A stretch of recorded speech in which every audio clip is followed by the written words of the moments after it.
In 2004, when it became obvious that development was going to be occurring in western Pulaski County around the watershed, the League got together with other stakeholders so that we could work on how that development would happen and the watershed would be protected. In 2007, the watershed management plan was finalized. Two of the key recommendations were to have subdivision rules and regulations and to also have zoning code. So in 2013, all the issues that we had been studied were rolled into the zoning ordinance that was passed unanimously by the Quorum Court.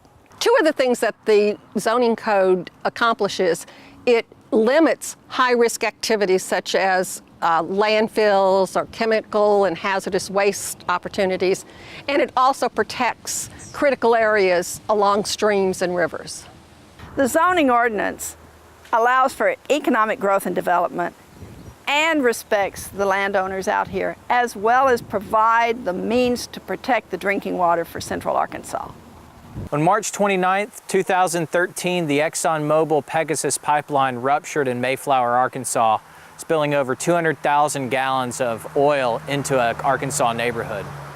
8 miles away, the Pegasus pipeline runs for 13.5 miles through the Lake Maumelle watershed, the drinking water supply for 400,000 people throughout Central Arkansas. Following the rupture in Mayflower, Central Arkansas Water requested 3 things from ExxonMobil: information about the break and assurances that the causes of the break aren't present in the Maumelle watershed, a number of security improvements, integrity improvements like additional training for response personnel, leak detection, access improvements, and then third, we asked for the ultimate relocation of the pipeline outside of the Maumelle watershed.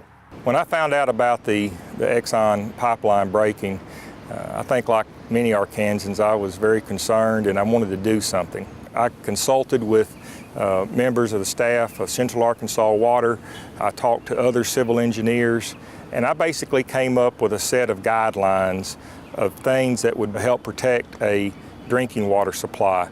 Those things were as varied as, the construction of berms to help mitigate the flow of any discharge from the pipeline. It was going as far as having automatic cutoff valves at critical points to further, again, mitigate what could happen. It was all in a line to, if there is an accident, let's mitigate and hopefully prevent any of the discharge from the oil from ever getting into a water supply. This piece of legislation was important to me because I realized how important protecting Lake Maumelle is. This is a major drinking water supply for Central Arkansas. Had this gotten into the Maumelle water supply, this would have been a major economic disaster for this part of the state. We're on the banks of the Maumelle River at the Stream Bank Restoration Project that was completed in 2013.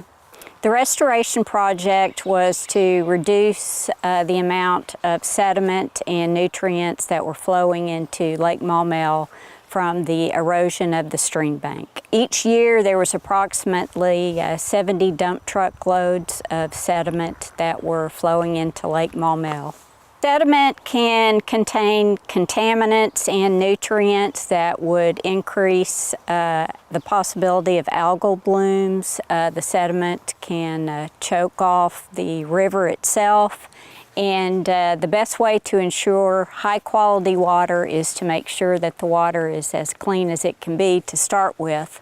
So if we do projects like this, which reduces those contaminants, we won't have as much to treat once it gets to the treatment plant.